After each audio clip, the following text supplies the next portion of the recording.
पाखे आसुछि सुभद्रा योजनार द्वितीय पर्याय टंका पाइबार दिन। सुभद्रा योजनार आज आसीबार अछि टंकाए। प्रथम किस्तीर द्वितीय पर्याय सुभद्रार आज आसीबो 1 टंका। आसंता 9 तारिख रे योग्य हिताधिकारी को दियाजिबो सुभद्रा टंका।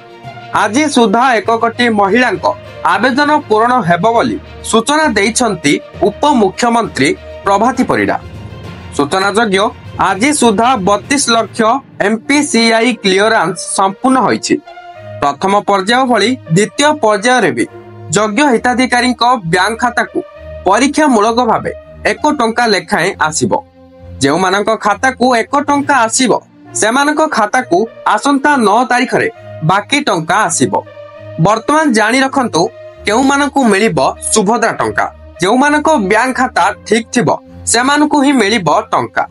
आधार कार्ड बैंक अकाउंट सह मोबाइल लिंक होइथिले मिलिबो टंका।